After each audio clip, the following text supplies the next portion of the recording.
لو أنزلنا هذا القرآن على جبل لرأيته خاشعا أنزلنا هذا القرآن على جبل لرأيته خاشعا لو أنزلنا هذا القرآن على جبل لرأيته خاشعا متصدعا من خشية الله. وتلك الأمثال نضربها للناس لعلهم يتفكرون.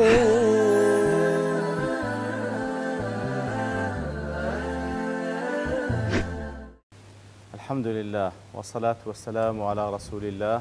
وعلى آله وصحبه ومن والاه. السلام عليكم ورحمة الله. برزان خوش حال من لوانش 695 لوانا كان تفسير القرآن في روز بما وخزمتان ومن بست رضامندي رب العالمين وهيوادار مئوي آزي السودي لور بقرن. أعوذ بالله من الشيطان الرجيم. بسم الله الرحمن الرحيم. من جاء بالحسنة فله 10 أمثالها ومن جاء بالسيئة فلا يجزى إلا مثلها وهم لا يظلمون. مرحبا شبسنا وكلواني رابرج كما لخز مدوات بيروزة دابل يا رب العالمين باز لسونيتي تعامل وخلص الجن لقلبا دكاني لشال روز القيامة يا تعامل هبسكوت رب العالمين لروج حساب دا لقلبا دكاني وكزانان بفرمون لنيوان فضل لنيوان عدله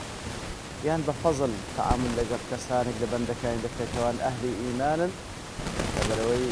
بفضل لقل ياندكان لك هذا ساكي كان بأضعاف مضاعفات سنقات خواهي قولا هذا اشتيان داتوا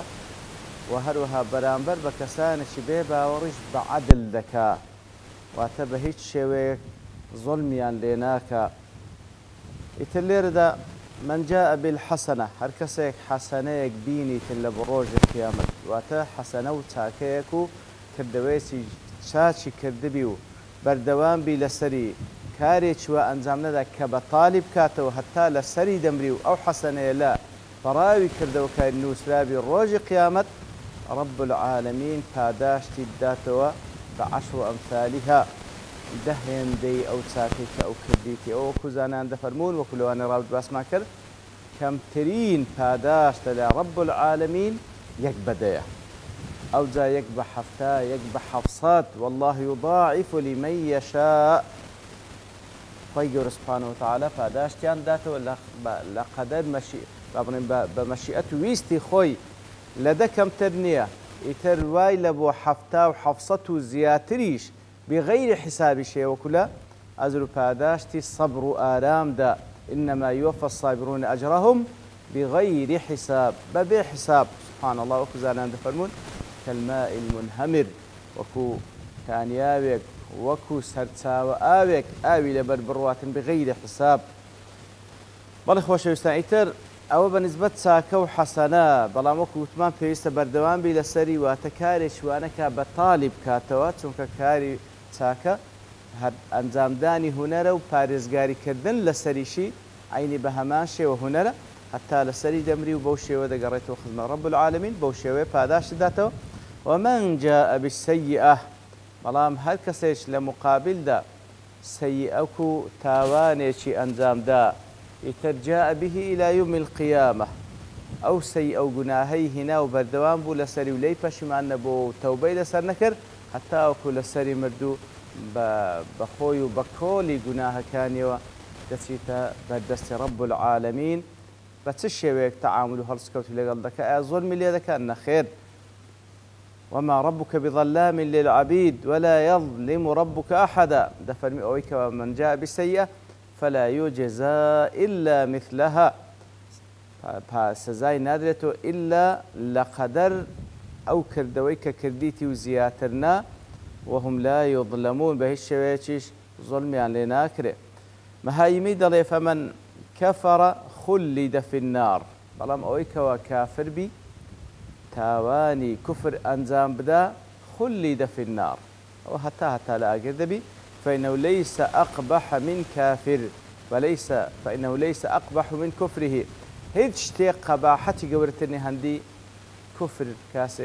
کاتێکەوە کەسێک کوفر دەکات ئەو نمونەیەک دێنیتەوە بەڵێ کەمەن ئەساء إلى سلطان يقصد قتله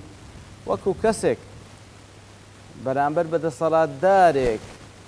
کارێک بکە بە مەبەستی کوشتنی ئەو دەسەڵاتدارە ئیتر دیارە سزایەکەی دیارە ومن فعل معصية عذب بقدرها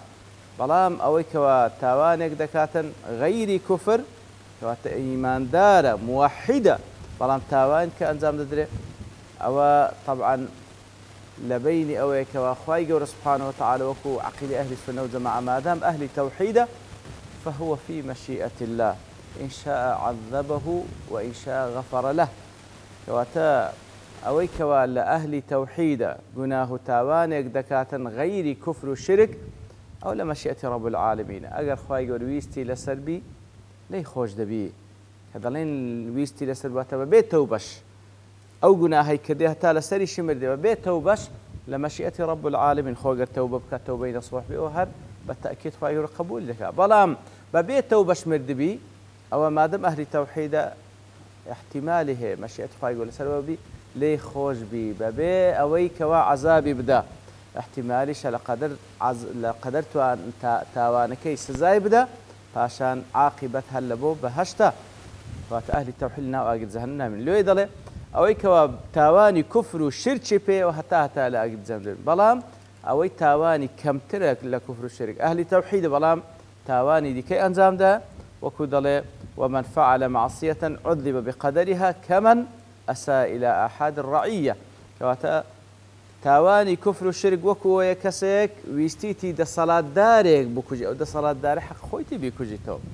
كبنا حق ويستيتي بيكوجي بلام أوي كوا تاوانك دكا لغير كفر الشرك وكو أو تاوانيا كوا خرافي برامبر با كسك ده للرعية ولعوامي خلشية ولا قدر تاوانكي سزا وردقريتو قوتمان عقيدة أهل السنة والجماعة شوية كوا أو كسا لمشيئة رب العالمين إن شاء عذبه وإن شاء غفر له بشرتك والشريش لبخواي والبريان ندابي وهم لا يظلمون أي بنقص الثواب وزيادة العقاب إثر رب العالمين بهيت شويك ظلم لكزناك بندكان بيش شويك للان رب العالمين واستمع لناكري بهيت شويك أي بنقص الثواب واتا بهيت شويك كسك تاكي كردبي شروطي عملي صالح لها تكتزي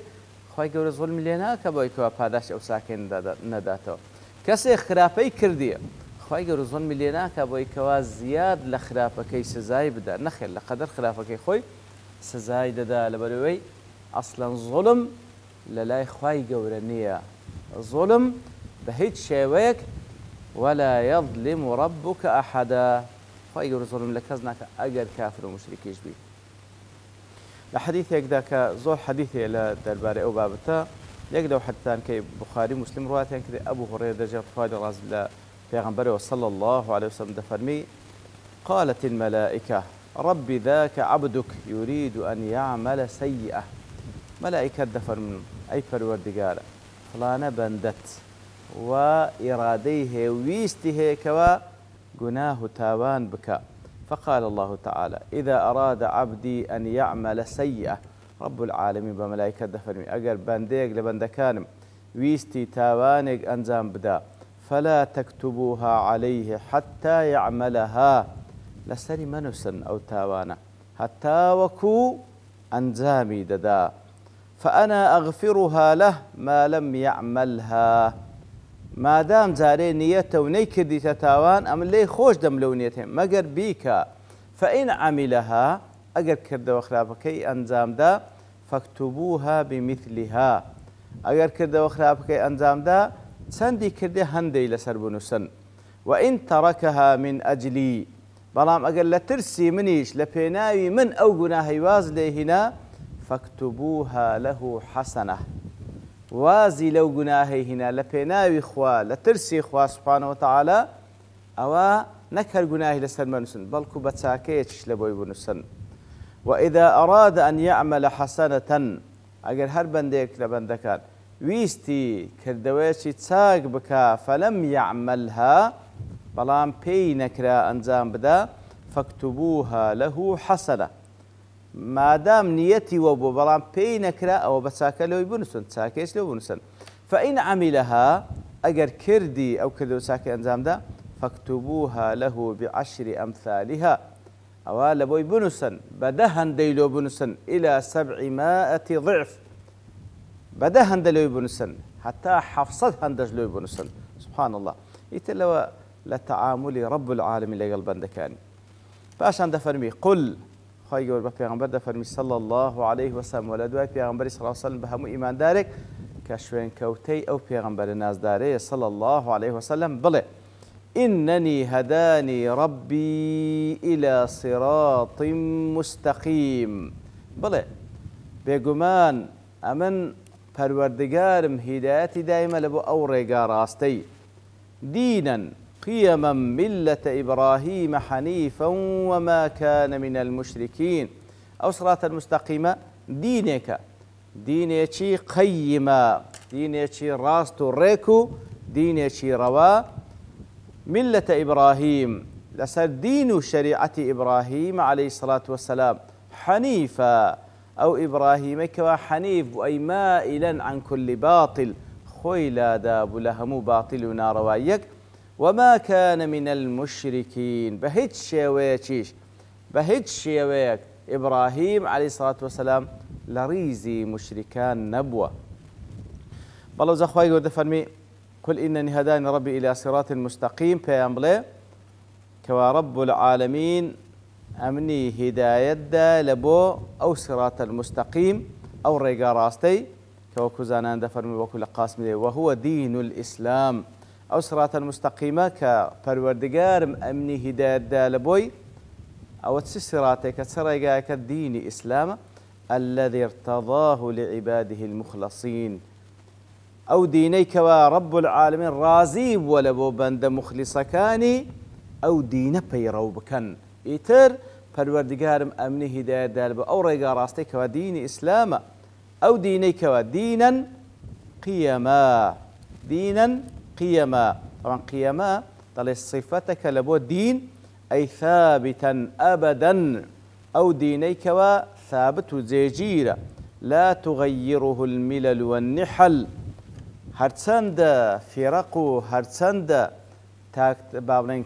كومل و تاقم بين ناتوانن أصل أو دين بقورا ولا تنسخه الشرائع والكتب هيد شريعة كتابيش كبدواي دانا تاكو نسخي بكاتو مقوما لأمر المعاش والمعاد أو دينيك وقيما وتمقوما لأمر المعاش والمعاد كواتا أو دينيك كاروباري دنيا وقيامة تقويم دكا راس دكا راستريان دكاتن كوات دينك هاتي الدنيا وقيامة دلو راستريبكا أو دينك وملة إبراهيم دين إبراهيم عليه الصلاة والسلام المتفق على صحتها أو دين إبراهيم عليه الصلاة والسلام المتفق على صحتها أو اتفاق همو أمتكان أديانكان لسركوا دين شراست درستا وهي التي أعرض بها عن كل ما سواه تعالى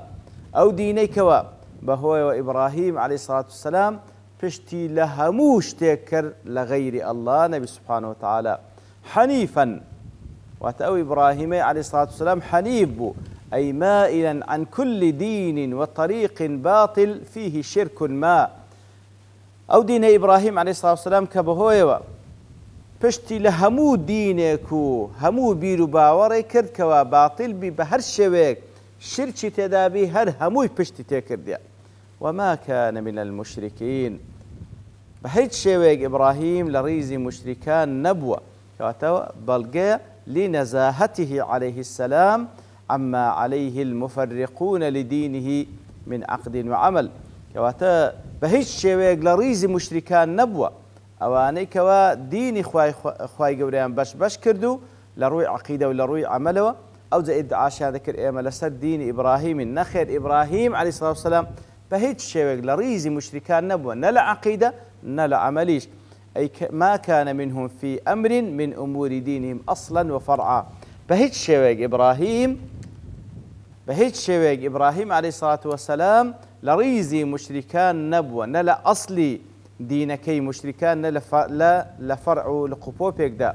يتدل يصرح بذلك ردا على الذين يدعون أنهم على ملته من مشركي مكة واليهود والنصارى وكو أبو سعود دله كوا تخوي يورك هذا فرميو لوصف إبراهيم دا عليه الصلاة والسلام كوا حنيفا وما كان من المشركين بهيش لريز مشركان نبوة كوا توردك لبواني كوا ادعاء ذكر كجوا لسدين إبراهيما وكو مشرك كان مكة وكو زولكو ديان كادعاء كان أوانا لسدين إبراهيما بلام خواي جورد فرمي بهيش لريزي مشركان نبوة كواتا أو مشركان كوابتو صنم ذا فرستن ياخذ أو مشركان أهل كتاب لا زولكو لديانا كان كوا الشرك لعقيدة بيدا بوا بهيش ويك إبراهيم لوان نبوة عليه الصلاة والسلام إثر بوشوا زانان أو آتي ليك ددنو ديارة بشوا بابن قسيتريشي لسر كلا لسر أو آتا بيروزا بلام لبرتوابوني كان لير دوستين